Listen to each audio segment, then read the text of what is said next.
Yeah, we dig through the ditches and we burn through the witches, and I slam in the back of my Dracula. Dig through the ditches and we burn through the witches, and I slam in the back of my Dracula.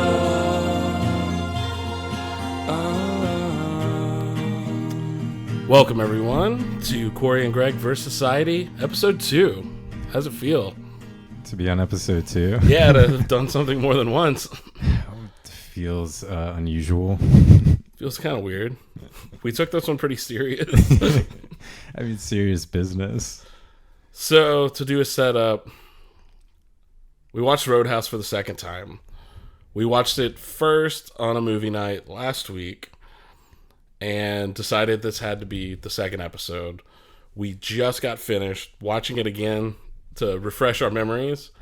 The first episode we're going to do was Roadhouse, but then we watched House of a Thousand Corpses, and that took precedent, as it will. It's fresher on the mind. But we're here, and we're ready to do this thing. I'm going to go ahead and say Roadhouse is awesome. Roadhouse is pretty rad. I don't know. There's been I feel like you kind of have to watch it with a level of irony to really have fun with it. Yeah. Otherwise, you may take some weird messaging from it. But if you kind of like sit back and be like, this is weird. Why is this happening? Well, it's part of popular culture now too. Like family. It really is, yeah. And so I always assumed it was like, because like Family Guy has a thing about it. The Bill Murray thing. It gets referenced constantly. And so even like, I think Greg was mentioning when we were watching it the first time, he was like, so Swayze is what Mac from It's Always Sunny wants to be, right? It's straight up. Like, you can tell that, what's his name? Rob McElhaney. Yeah. Loved Roadhouse. Yeah, absolutely. Like the whole ocular pat down thing. Like Swayze does that in the movie. His character, and which we'll bring up as well, is Rob's character in Always Sunny is a closeted gay guy, right? And I think we have theories of maybe some gay sexuality in this movie. It's in there for sure. A lot of this movie is just like at war with itself almost about what its desires are, what it wants to be saying. It's confused. It's confused about what it is and what it wants to be and what it believes in to an extent. Yes. Because it sets up things that you're like, okay, it's going in a certain direction where you're like, it kind of is like exploring the gay thing, and then it's just like, no, Patrick Swayze is very straight, or it goes and like, it might be but like you're saying, we should say, so the scene that opens this movie is, it starts outside of the bar that Swayze's currently working at, and a Testarossa pulls into the parking lot. Yep. Just like a classic, like plastered on every dorm room in America, Testarossa, and a hot lady gets out of it. Right. And we just follow her. The camera starts at her legs, and we just do a nice slow up to her butt, and then never see her face. We just see this car, this woman, and they're just objects. And like, but objects really, that straight men lust straight men, like specifically, like, and we got to like set up cliche too. Way. This is late 80s. I don't know the exact year. I think it came out in 89. 89. So every stereotype from 1989 is in this, including the Testarossa. The girl has really like done up hair. Yeah. It's masculinity in 1989. This is a movie for the boys. Like when people talk about the male gaze, like I feel like I've never seen anything that's just been as immediately exemplary of that as that opening. It's like, okay, this is a movie made by men for men. Like that's just the default. That's right. Oh, that's what you think. and then we start getting into that's the confusion, like this, and that's why I would say like why it's so confused, because it clearly like that was a choice in the beginning to have these very like ostentatiously masculine things, and so like okay, we're positioned to view this as if like regardless as if we're men.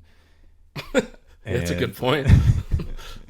So like whenever we see something, we're seeing it through a man's eyes, unless it's specifically positioned to be through a woman's eyes, which is still kind of chauvinist, kind of. Well, yeah, because we have these moments where Swayze is seen through a woman's eyes as this.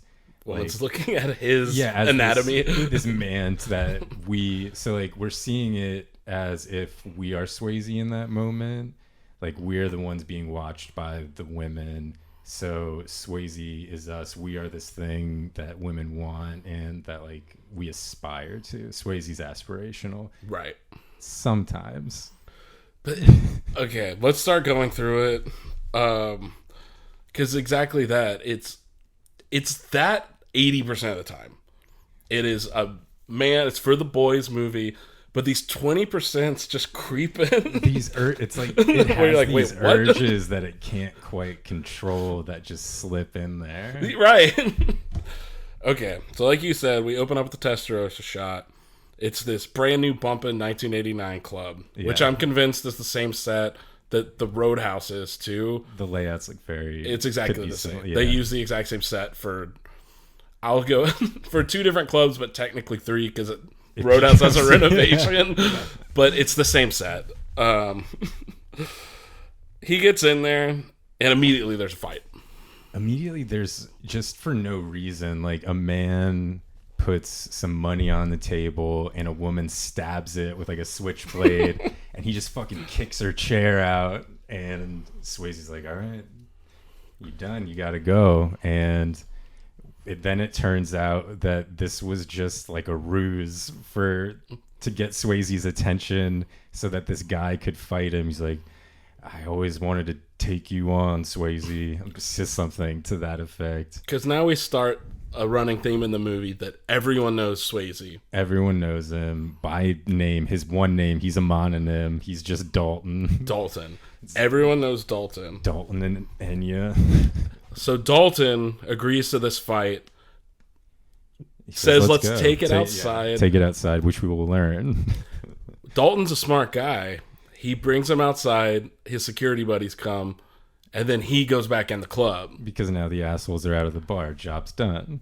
He's smart, sexy, and strong. Smooth. Very suave. And yeah, so I guess we should also talk about his role at like what his job is that he's known across the land for. So he's a cooler, which from what I understand is like the head bouncer. Yeah. And which essentially means that Swayze's entire existence is to create a safe environment for heterosexual mating, essentially. It's to stop all-out bar brawls, which happen a lot. So that, nice young people who are of the opposite gender can meet and show their boobs and ensure the survival of the species. And through that, he's a drifter, it turns out. Not a drifter, but he goes town to town and he fixes up these roadhouses and bars. Yeah, he's like a drifting mercenary bouncer. He turns these businesses around if they're getting a little too seedy, chaotic, whatever. Which another thing this movie can't figure out for itself is where it stands on the issue of violence. Yeah, because Swayze is as non-violent as possible, which is never very long. No, but he tries. This doesn't last. But it's all of his character studied details are to set him up as this stoic, like smart a warrior monk guy. Yeah. We'll get into his degree that he has from NYU, but then it's just like once it gets down to the nitty gritty, he's ripping throats out. Yeah, there's like this implication that violence is a civilizing influence, I guess. Like, that's how you create order out of chaos, is violence. Like, Yeah. theoretically, Swayze's rules, which we'll get to, is like you're supposed to talk to people, resolve things peacefully, and that just never once happens. Yeah, except for the very beginning where he goes back in the club. That's his the only- stoicism never comes to fruition. But even then, we still get a mini fight because he gets Yeah, sliced that's a true. little bit. The guy does slice Swayze's arm. There's lots of knives, but it's the Rex Kwon-Do from Napoleon Dynamite. Yeah. Last resort, break the wrist, walk away. Break the wrist and walk away. And he does lots of Rex Kwon-Do on these people. He's got the pants. Well, not the American flag pants, but like this baggy, loose, room for movement. Oh, yeah. Freedom. So we set up this thing that he is the stoic guy, which as we go through this, you'll realize it's just not true. It's just a lie. So he does that. He goes in, and I forgot the guy's name. Another bar owner who owns the Roadhouse. I think the actor's name is Kevin Ty. I can't remember what his character's name is, though. We'll just call him Stash because he has a cool mustache. Follows him into the bathroom. Got a cool bolo. Yeah. Got a cool bolo, too. There's lots of cool bolos in this movie. Creepily follows him into the bathroom and says, I have an offer you can't refuse. All right, strike one. We're starting to get into gay territory. Swayze's in there shirtless. This is like minutes into the movie. Swayze's going to be shirtless at least 50% of the time, and this is... More than that. Yeah, that was conservative estimate. Swayze's nips are the true story. But so he's in there, he's stitching himself up, and we get a little business and pleasure mixing, I suppose, for Kevin Ty. So Kevin Ty says, I need you to turn around my Roadhouse. He initially says no, but then he gets talked into it through innuendos. $5,000 up front, $500 a day. He pulls out a plane ticket and says, all right, let's do it. He says planes aren't safe. Too dangerous. Dalton doesn't fly. He does not fly, but he takes the offer. So now we're going.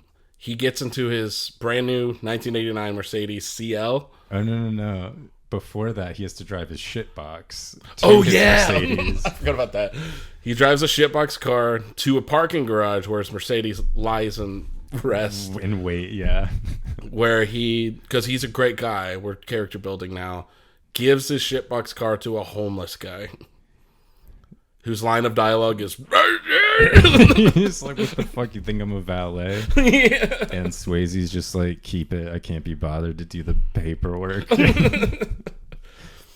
So he gets in he takes a cool car cover shot, gets his Mercedes, throws in a cassette tape on a nice little montage. And who is it but Jeff Healey, the guitar virtuoso. Jeff Healey is in this movie constantly, and we'll get to that. He drives to the Roadhouse. It's implied it's that night, so why the fuck would he need a plane ticket? Well, I don't know where he was, but he had a few state lines. I think this takes place in Missouri also. Does it? They never I feel like they mentioned it. It feels like it's supposed to be in the Midwest somewhere, but you also see mountains constantly. Yeah, they're like, it's filmed not there. We filmed this outside of LA for sure. So he gets there. The time skips in this are fucking insane. From just watching the movie, it looks like he just pulls in that night, which we're supposed to think it's days later, I guess, but it's like that night. He's all right. on the move. We get to the Roadhouse. The old Swayze walks in. This place is a hole-in-the-wall, kind of rednecky place. It's like a real dive. Like a real dive. It's not the way people describe dive bars around Austin. No, not at all. It's like... dangerous. Yeah. It looks like the chili parlor if it was like in the middle of Oklahoma and like... Nobody gives a fuck no about their well-being. Right. Or anyone else's. And they don't care about Guy Clark and they don't care about Tarantino. Jeff Healey's playing behind his chicken wire. Jeff Healey. So the song that he puts on in his Mercedes has carried over into the next scene.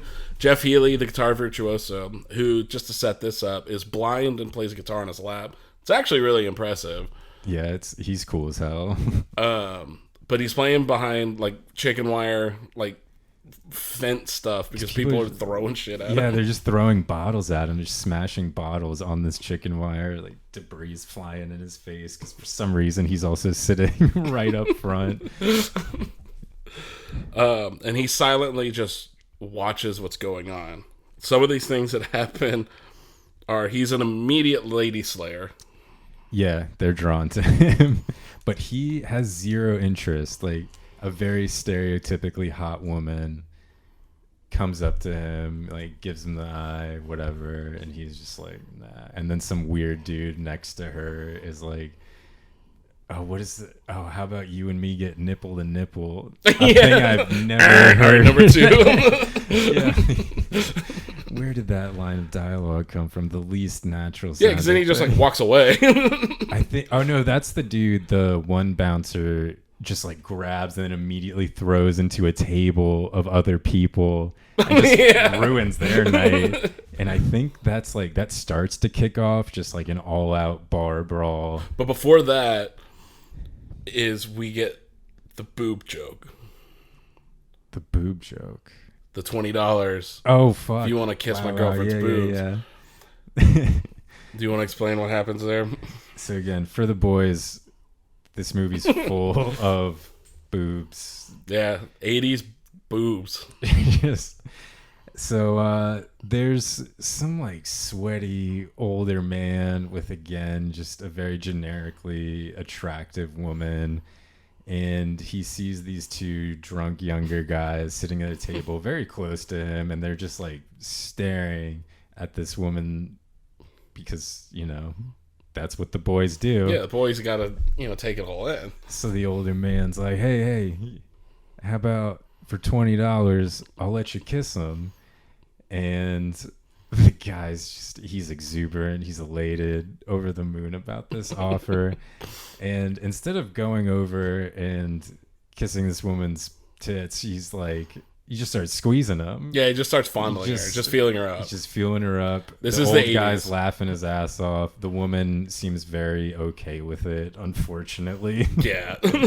There's lots of that in this as well. Yeah. She doesn't speak, obviously. She has no say in this matter whatsoever. She is just a good to be processed.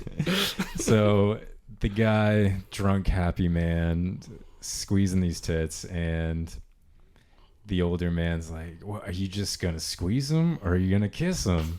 And the young guy goes, I can't. And the old guy goes, why not?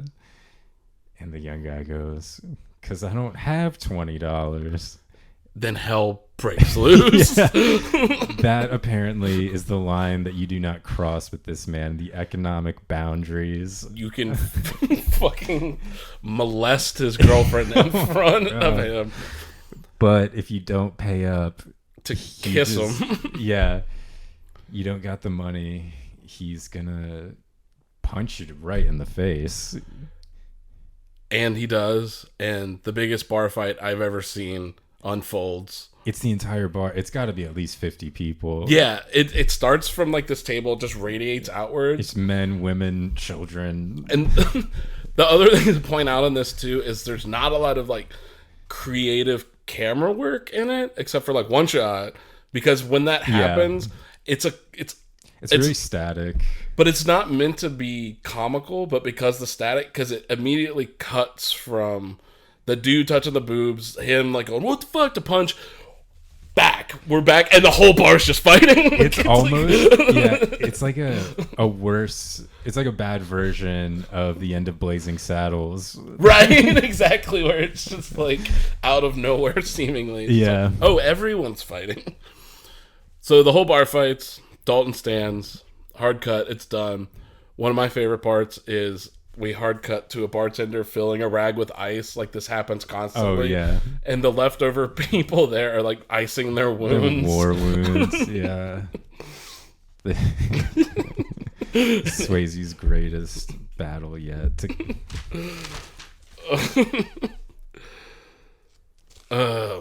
So Dalton's seen all he needs to see. This place is a hellhole. It's a fixer-upper. But he needs a place to stay. Yeah. Well, another, again, with the interesting time jumps. So we go from this night at the bar, and then it's all of a sudden it's morning. As we assume Swayze's just been out all night, I guess, and he has somehow discovered that a rancher, a farmer, is renting out the upstairs of a barn. Yeah, it's just a barn. It's just a barn. He goes up, says, I'll take it. The farmer's not quite homoerotic towards him yet. That will get there. He's just friendly. But a little like... there's a little back and they're bantering a little bit. He's bit. like, lots of people have come and looked at this and I've turned them all down. But not you. Like, well, that's another thing. They try to set Swayze up as this like outsider, rough, like, oh, he doesn't need modern amenities. Like, no one would take this room. Like, it doesn't have air conditioning or cable or a phone. But, Swayze's like meant to be this monk type guy. Right. And he's like, ain't no problem with me. He just wants to live on top of the fucking barn. Next to horses. And we also set up our main antagonist in the film, who happens to be Patrick Swayze's next door neighbor. Right, there is a pond separating them, but they can like, it's not a very big pond. Yeah, they found whoever was doing location scouting found this and was just like, it's perfect. It's like, perfect. Yeah, like we don't have to move all the catering cut trucks. Transportation costs in half. Yeah, but then it does become weirdly important to the plot, like, because they're so visible to each other. There are certain things that they do that feel like performances for each other. Right. I wonder if that was like...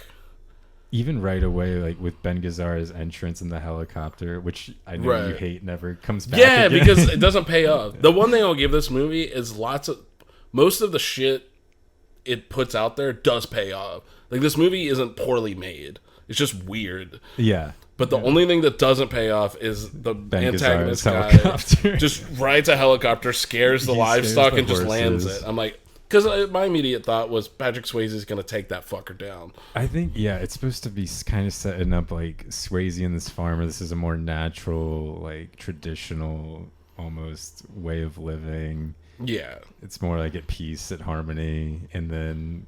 Because the antagonist is set up too. It's a giant mansion across from a farm. His entrance. It looks ridiculous.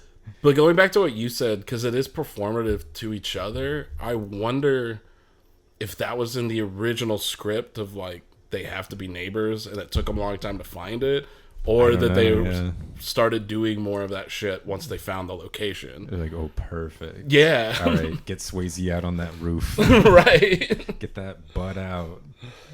Okay, so all that set up, hard cut to team meeting. Yeah. It's bartenders, waitresses, Jeff Healey. Jeff Healey.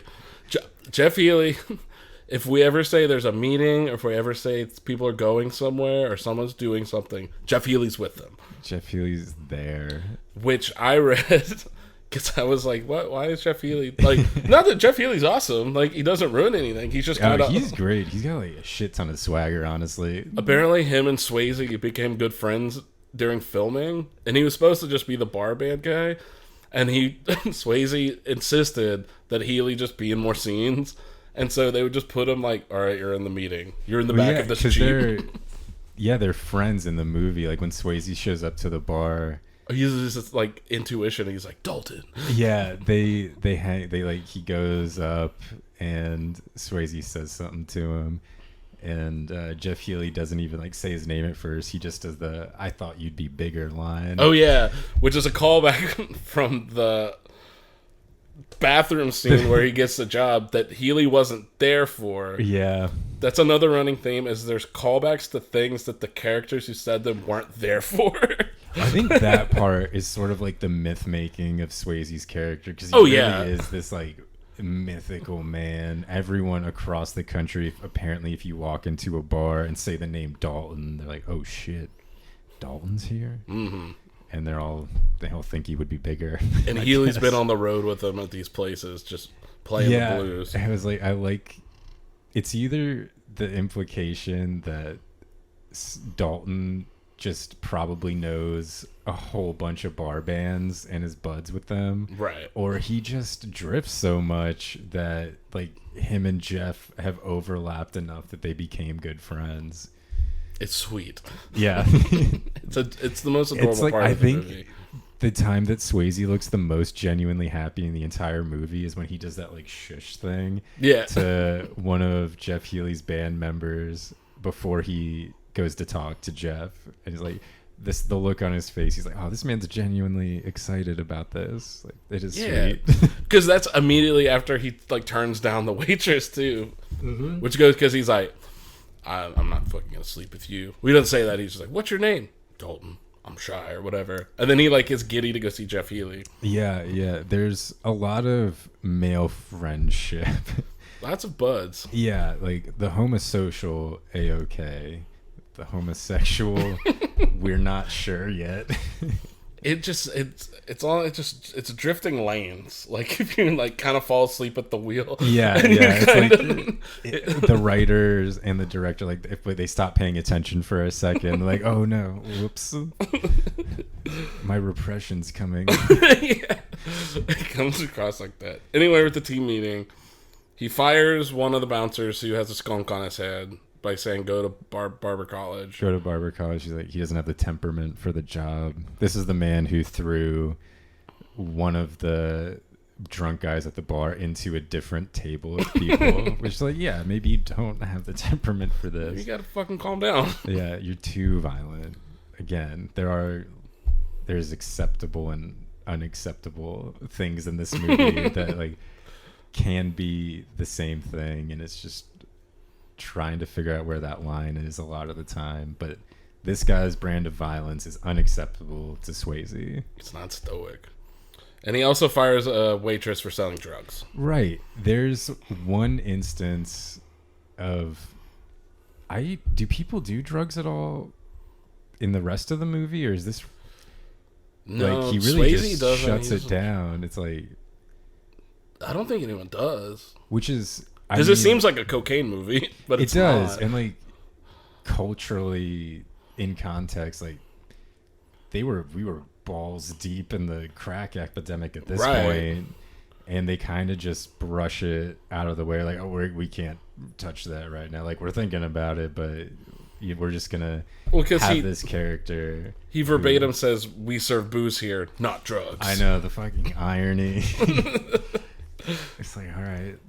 Like, y'all can get obliterated and fight each other and rape each other. Yeah, like, but if you go snort a line in the bathroom, what the fuck are you doing? Right. And we have zero backstory on this waitress. We don't know why she was selling drugs. Like, presumably, it's not like people tend to sell drugs because things are going super well for them. Right. And like, especially this town, this is a pretty kind of dead town. She's probably selling drugs to get the fuck out of this hellhole of a bar, honestly. Yeah, that's the thing. But like, they set it up where she's just like, you fucking evil wench. Yeah. Get out of here. It's that Nancy Reagan, like, just say no. You got Swayze. We don't do that shit here. This is America. And the best part is that then the people who he's firing at this moment, and he will fire throughout the movie, come back for revenge, basically. This bitch never comes back. Because she's a woman. You can't give a woman a gun. Don't be ridiculous. Yeah, and I mean, honestly, I don't know why. They beat the shit out of women in this movie. That's also true. But yeah, it's just this very... It was just a step way too far. It's to sell drugs, not have a knife in your boot. Yeah, and these things become so black and white. Like, there's really no, like, subtlety in how these situations get handled, because which I feel like is reflective of the like how Reagan's administration handled drugs back then, where it was like, oh, it's as simple as just say no. Like, Right. addiction's just that easy. Just don't. And it's such a... It's so of its time like that. Yeah, which it feels like this movie wanted to be... It's like a conservative that wants to be progressive. Like, it's got a conservative heart, but or maybe it's got a progressive heart but conservative urges. It doesn't know. Because yeah. It's anti-drug, pro-booze. Anti-drug. It's for the boys. Because a lot of, like... It just goes back and forth because it's like the boob grabbing joke or whatever is not set up as, like, a horrifying thing that Swayze stops in its tracks. They let it go through. Yeah, completely. It's not until the guy gets punched in the face. That's the interesting thing. That's the unacceptable thing. It's not Right. this woman, like you said, getting molested in public. It's the second that this unacceptable form of violence happens, because like the boob grabbing could potentially lead to our heterosexual fucking, whereas getting punched in the face, that's not going to get babies made. Yeah. We don't get to see more boobs from that. Yeah, we have to... It's just... Because we just got to keep moving on, but like... Because then it just backpedals on itself, but it just doesn't know it. Anyway, we're going to plow through and we'll hit it when it happens. Swayze lays out his 3 rules of how to be a drifting bard guy. Yeah, the king of the... He's kept on the team he likes, including another guy with a skunk on his head. And he's like, all right, we're going to wear fucking uniforms. We're going to look like we work at putt-putt golf with, like, red polos. Or like Chili's. Yeah. We're going to look like chain restaurant fucking wieners. Mm-hmm. But here's the rules. Number 1, never underestimate an opponent. Expect the unexpected. That's Rules. 2, but it's number 1. Yeah, rule A, 1A, and 1B. Yes. Number 2. Never start fighting inside the bar unless it's necessary. Number 3. Be nice. Be nice. Just be nice. You brought up something interesting about cops in this. Yeah, I was reading something recently that there's some police departments started using this scene as an example of how to handle like escalating situations. Yeah. And how to de-escalate, I guess, really. And that's really interesting to me. Yeah, it's... Because it's such a... Well, the first thing, too, is like... I mean, if we can go into cop talk, but saying the general public's your opponent... Right. and treating them as such, it's kind of fucked up. Not the best mindset to enter into. When you're just like... And it's like, I'm really two ways about this. Because on the one hand, like, do you really want law enforcement to like have this image of themselves as these Swayze heroes? Because that's like what they're going to be. Like, the whole point, if they're showing this, is to trick them into getting into this mindset where they see themselves as this, like you're saying, stoic type of guy who, like, he can take the shit talk, you know, and just be calm, be cool, be nice until it's time not to be nice. Right, until your opponent makes you not be nice. So on the one hand, like, if there's police out there who are, if this is actually effective, and like if you can imagine yourself as Swayze and that does keep you cool under pressure, okay. I don't know. But it's a weird type of fantasy to be sort of like encouraging, really, because look, as they go in with the mindset, first of all, that they're facing the opponent and they are the Swayze character before any interactions happen. Right. Like, you do see the dude that got shot in fucking Wendy's, when he was eating a burger? No. Yeah, this kid and his girlfriend, he was literally sitting in his car with his girlfriend eating a burger in a parking spot. A cop mistook his car for someone that had fled him like 2 days earlier, walked up to the door and just opened fired into it. The kid got shot a bunch and he fled because he didn't see that it was a cop. He just got shot. Yeah. And then the cop followed him and the kid eventually was like, ooh, got woozy and stopped. But that's like that mentality. But there's also something... Seeing the public is... Yeah, my opponent, my enemy, this guy must have done something wrong that I need to fire on him anyway. Especially in the context of this movie where Swayze is constantly performing violent acts.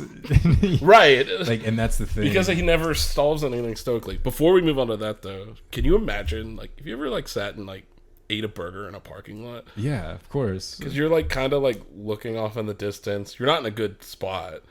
And, like, imagine just sitting there fucking eating it, kind of looking at a street light. The fucking door swings open. And you get shot. Yeah. Oh, that's kind of funny. Just imagining just like that headspace and then just getting open fired on. It's fucked it's up. Insane. It's... Anyway, okay. Well, yeah, because... Sorry. Oh, do you want to move on or do you want to talk about the be nice until it's not time to be nice? Be nice till it's not time to be nice. Yeah, and that's... It seems like it's always time not to be nice, which is the issue. Like, so little gets resolved with words in this movie. So there's always the understanding that, like, at the most, the words are just a prelude to violence. Yeah. We're going to get it. We're going to get the fight because the movie cannot help but give in to, like, its baser instincts, which is kind of what makes it so fun. Yeah, that's... It works. Yeah. The thing is breaking all of this shit down, but it 100% works. It's not like the zombie thing where it's just like, oh, the attempt's there and all this stuff. Everything works, which is awesome. Okay. Now we're back into another party at the Rowdy Bar. I have it written down as Party Round 2. We see just some highlights of Party Round 2. Underage girls. Right. One of the bouncers is letting in underage girls that he then fucks in a storeroom, Yep. I think. So women who gives a shit. Drugs are bad, though. Yeah, right. Again, trafficking in young women. We get don't do it in my bar. Yeah. That's the issue. So you can do it. That's cool. Just not on the job. For sure. It'd be nice until you didn't. We have an underage girl dancing on a table. We have a montage of the staff learning. We also have our first knife pulled. Oh, that's not the first knife. Is it It's not? like the third knife. Yeah, I guess everyone has a knife in this. That's the thing. There are an absurd amount of knives in this movie. Just the sheer amount of men trying to penetrate Swayze. Yeah, that's a good point. The number's up there. It's almost Getting it's most penetrated of by them. knives. He gets eye fucked by everybody. Men. Yeah. Men and women, but lots of... And they all have an innuendo when they're like about to stab him. There's always something that like didn't need to be said that gets said that makes you go like, like the first guy that tries to stab Swayze, he's like, yeah, they say like it's like let's dance. I always wanted to try you out. Yeah. And then later when John Doe tries to stab him, he's like, you want to kiss and make up beforehand? And it's like any number of other things could have been written. I think there's like a your ass is mine. Like, that comes way later. There's also an escalation into like out of the innuendo territory and more into just direct, like aggressively sexually violent, homoerotic towards it's from men towards Swayze. Yeah, it's about what they want to do with him. It's awesome. And yeah, the way Swayze is viewed in this movie, it goes back and forth. Like, we get the scene towards, I guess it's probably after that first staff meeting. One of the waitresses comes to bring Swayze breakfast, and he sleeps naked. Oh yeah, we're not there yet. Is that later? Mm-hmm. Okay. We got to set up two things before we get there. My bad. Because ahead of myself. Because there's two funny things that lead into that. Okay. But the first thing is this character has been introduced kind of in the background up until this point. But at this point, we get the infamous John Doe. John Doe is He's a real highlight. the best part of this movie, the best part of any movie he's in. Just a back thing. John Doe was the guitarist and songwriter of the band X, a like psychobilly punk band from Los Angeles from like the late 70s, early 80s. Yeah, dope. The band rules. Yeah. It's a great band. Los Angeles X album is incredible. Pick it up. But they dissolved pretty quick after they had 2 or 3 years of just amazingness, and then everyone went their separate ways. Our boy John Doe, he wanted to get famous. He wanted to be an actor. He's got creative urges, you know. So our boy John Doe, steadily throughout this movie's acting gets more and more and more off the rails until in the climax of the movie, I would say the actual climax of the movie is John Doe's scene during it, but we will get there. Yeah. But anyway, We sure will. Swayze fires this mustached, just beautiful man. Because he's skimming. Because he's skimming tips and shit. Yeah. And so there's no fucking way to do that. So he's made another enemy. He's like, this is not how businesses run. Like, this is not my moral code. You got to go. He looks at the owner, John Doe does, Yeah, and right, says, right. I didn't hear you say that. And we get this, like, look of, there's hesitation, a little bit of fear from Kevin Ty. It's like submission.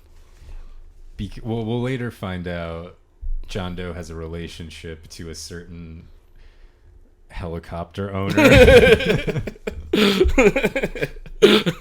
Which doesn't fucking pay off, but boy, John Doe pays off. He Let me really tell does. you. So John Doe's out of the picture for now. Cut to mansion party. Boobs everywhere. I mistakenly thought that the guy from Happy Gilmore, Yeah. the really tall guy There's with a the big dude, yeah. guns don't kill people, I kill people. Mr. Gilmore landed that pot no more than 30 minutes ago. It's not him. Fuck. Next time, buddy. Swayze's laying in the window with his curtains, like, Shirtless. shirtless, of course. Just until, Pants unbuttoned. He's relaxing. unless we say he has a shirt on in this Assume scene, it's- assume it's shirtless. Reading poetry by the Jim Harrison. great Jim Harrison, who is an author who is very masculine, kind of Hemingway-esque, but I has haven't read any of his stuff. really. I read a lot of his nonfiction and some of his poetry and stuff as he was doing that. Right. He's Hemingway-esque in that he's like masculine, loves hunting, lived in Montana, foodie, but has a Yeah, what poetry was- soft side. Was it did he write A River Runs Through It? Or was that the other one?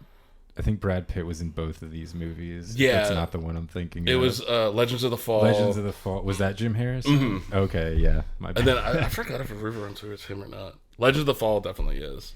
Yeah, like I remember that's a fairly like traditionally masculine story about Right. boys, going to war, running booze, Just getting being into legit. shootouts, Who also, he was a fucking gourmand.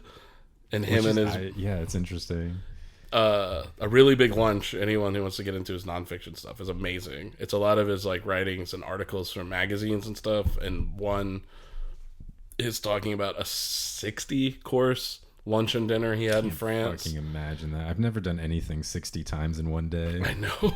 And he just goes into detail, and it's amazing. And the story ends up with him back in Montana with like gout. And so he was like, is it worth it? Yes. Yeah. It's just like, I want to do that someday.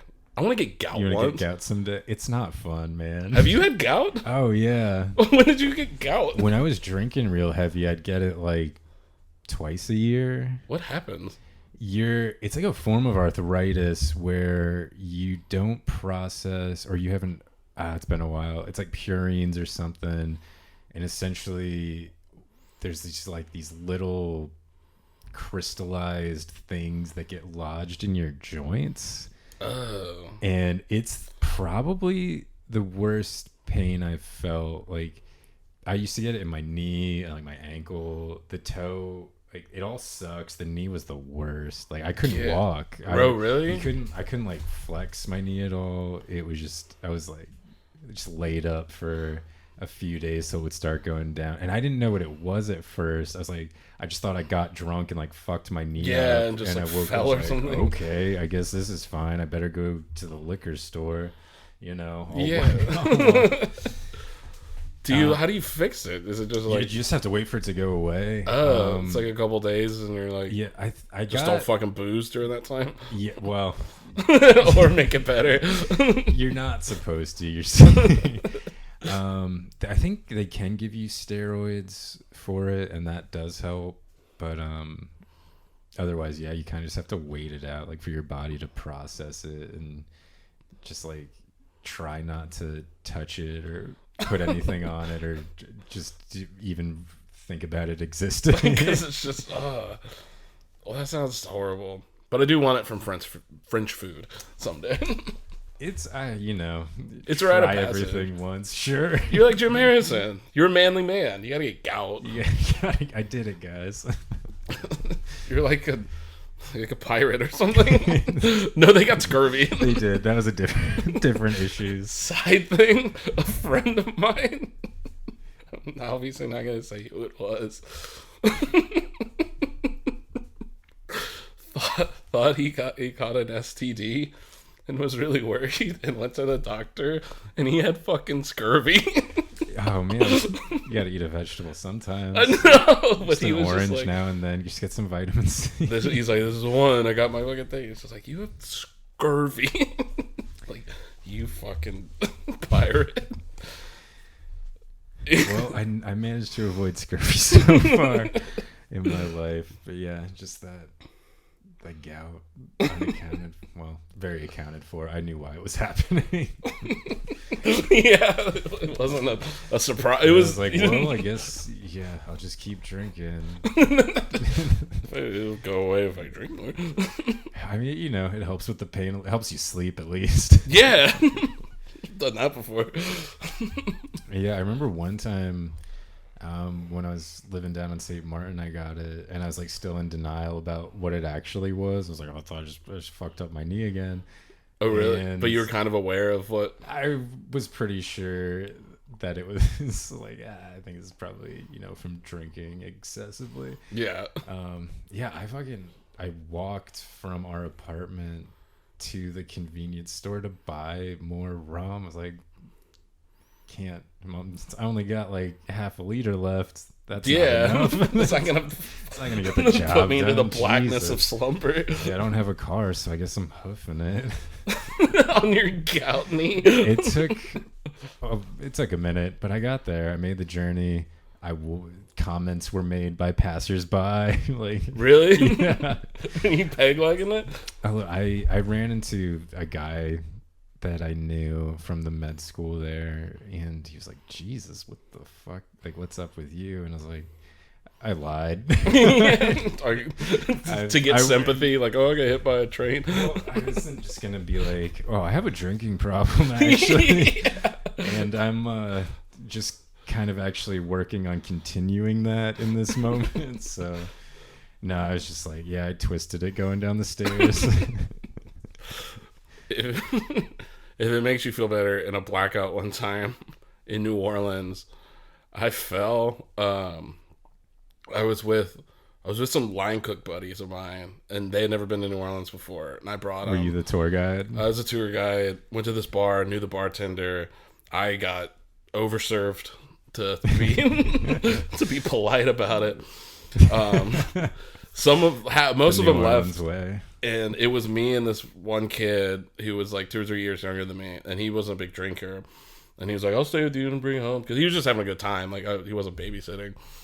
Then it turned into babysitting because I insisted on walking home. We went into fine, guys. I got it. Basically, we wandered into a ghetto. He doesn't know where we're going. I don't know where we're going. He's just like whistling along. This is fine. Corey knows. Yeah, exactly. He's got a handle on the it. houses start getting sketchy. He told me himself he was fine. I trip and I hit my shoulder on a train track and like break this part of it. Jesus. Can't get up. I'm in pain. Finally get up. We're going. The dude's just like, fuck this. I'm going to get the Uber. This Uber comes. We get in, and the first thing this dude goes, he's like, what the fuck are y'all doing here? And we're like, I'm gone because my shoulder hurts. And he was like, yeah, my friend was trying to walk us home. And he's like, you are insanely lucky I picked you up. We get home. And I don't have my shoulder looked at for like 2 months, and it still hurts sometimes because I didn't have health insurance. Yeah, that's the way. Good old war stories. Anyway, we're back to the butt. Oh yeah. Now we have the butt. To bring it back to Swayze. Or now we're at the butt. We're at the first butt shot. Because he, in his stoicism, doesn't go to the party because he doesn't want to get his dick wet. Yeah, he just kind of like chuckles to himself, and it's really. This party is just like a 13-year-old boy male fantasy. It's like that scene in Animal House at the end in the parade when the girl dressed as a Playboy bunny goes flying into that little kid's room. Oh, yeah. And he's just like, thank you, God. Yeah, that's it. That's this kid's imagination is this party. Yeah. With the guy from Happy Gilmore. With the guy from Happy Gilmore and Ben Gazzara. There's people jumping into a pool. Women are taking their tops off for no reason. The men stay relatively decent, I suppose. The guy who's not in Happy Gilmore is fully clothed. Yeah, everyone he just has a shirt dancing on, like a goof. His arms are in the air, just pumping. Yeah, he's just having a good time. And then some dude rips the top off a girl and tackles her into the pool. Yeah. Because fuck women in this movie. Right, and the way Swayze looks at it, he's like, it's a joke to him. Like those crazy it's beneath kids. him.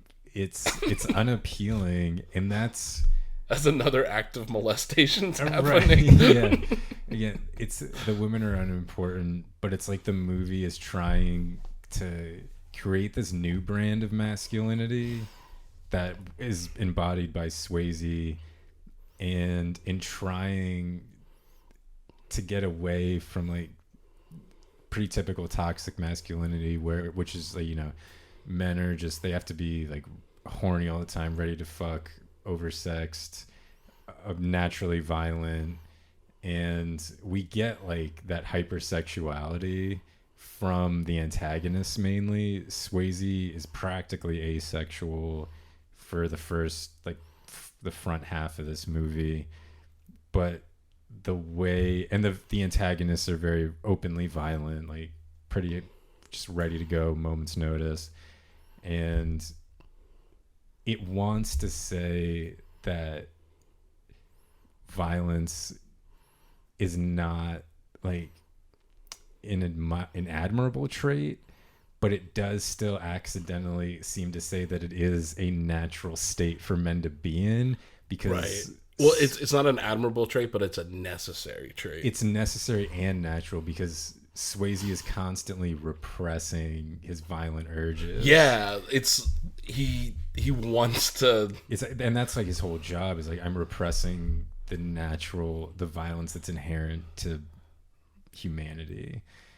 And it's like, well, people aren't naturally violent. Like, this is a cultural thing. Yeah, and he's repressing his sex too. This back and forth of different repressions overlaps. It gets mixed up, muddled up. Because then, all right, Bobby Joe or whatever the fuck, Carrie Ann, maybe something like that. Right. She brings him breakfast. It's like a breakfast sandwich and a milkshake. And Oh, man. Swayze, he pops out of bed. He lights a cigarette. It's cool. He just starts stretching. And, like, Swayze does have an admirable body. Like, oh, yeah, he's naked and you see his butt. Yeah, and, like, the man, you know, he's just... He's like a very functional, like, Bruce Lee type body. Yeah. And, like, which makes sense. He got started, Swayze, with ballet when he was, I guess, getting out of wherever he grew up. Like, he went to study ballet. That was going to be his thing. And, like, he does know there's some type of karate that he actually does know. So, like, he does have this control over his body, and, like, he obviously takes care of it. And he's just getting up, smoking a cigarette. He really, like, the man knows how to handle a cigarette. It looks cool. He chain smokes constantly. He does. And then we zoom into Bobby Joe, who's looking at his ass to further take away the humanity of women in this. She verbally goes like, "Oh," she audibly gasps. She's this close to taking out a fan and going, "Oh my heavens! Like, where's my fainting couch?" And so, couch. Yeah. So this is one of these this moment isn't confused. Like, this is a traditional male gaze moment. Yeah. Where we're Swayze. We're meant to identify with him in this moment. So we're getting ogled by by Bobby Joe. Because Swayze's something to aspire to. Like, he's not sexualized in a homosexual way in this moment because we're seeing him through a heterosexual woman's eyes. Right. So it's admired, but it's not. We're not, like, meant to be turned on. Yeah, because the movie's for the boys, and right. The boys aren't getting turned on. No. So if you're gonna have, oh hell yeah, you know, if you're gonna admire a very admirable body, it has to be through the point of view of a chick you would want to fuck anyway. We couldn't have this scene with just an ambient camera. Like, we couldn't do the same shot where we just watch Swayze get out of bed naked and, like, hover on his ass for a second. If Carrie and Bobby Joe, if she weren't there, that gives it the traditional default by men for men. Right. But then is the Tai Chi coming up? Not yet. Okay. We have. Well, I guess I can also. I feel like we should. So I think the most kind of iconic homoerotic, like, 80s action sequence is the volleyball scene in Top Gun. The whole movie. But specifically the volleyball scene, like, playing for the boys. That's the song that's playing, and, like, everyone knows this scene. And the reason that scene is homoerotic is because we are the default audience is men, like, straight men. Yeah, and they won't fly fighter planes. Yeah, right. So, but we're not seeing this through the eyes of anyone in the crowd watching this game. We're just men watching men. Not only men watching men, you're with the boys. Yeah. In that the camera's like, you're up into abs, you're jumping with the ball, like, you're one of the boys. Their bodies are for us, but not in an aspirational way. Because you just want to. We're not seeing it through the eyes of a woman. We're seeing it through our eyes, which is a straight man. Right. But it's presented in a way of not, like you said, aspirational through women, all that stuff. But it's not just a static shot of them being boys. Because you want to be Maverick or Iceman. You want to be Top Gun. You want to be one of the boys playing volleyball. So the camera's in there with it. So it's not gay because you're one of the boys.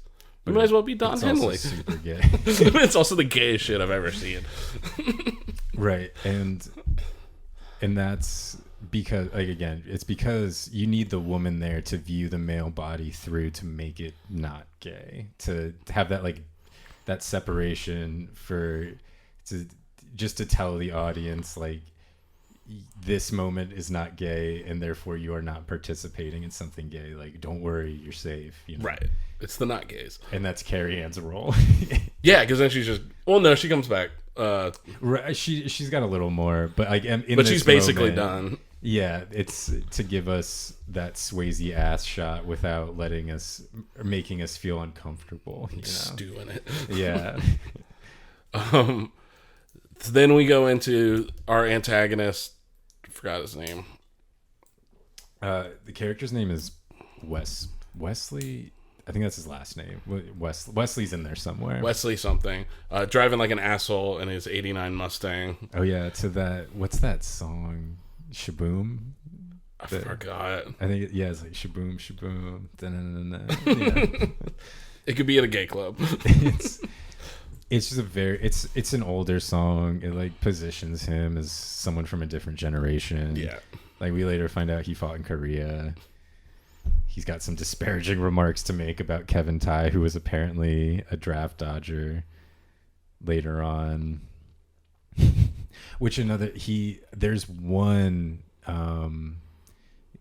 slur in this that I noticed, and it's in that moment later on when Ben Gazzara is giving Kevin Tighe shit. He's like, he calls him a slur and then draft dodger, and that's the only gay slur in the movie. There's some homophobic stuff, but like very little, and it mostly comes from the antagonist, but this is like the most outright.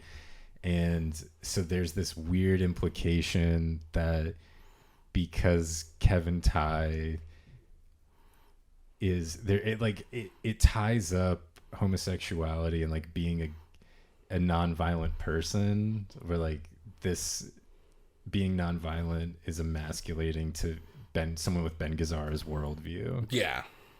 Like Kevin Tighe did not go to war, therefore he's homosexual. I see and what like, you're saying. So the morality is like, we're supposed to see people who go to war as, you know, good, strong, courageous, hypermasculine, typical men. And because he didn't, he's seen as feminine. Effeminate.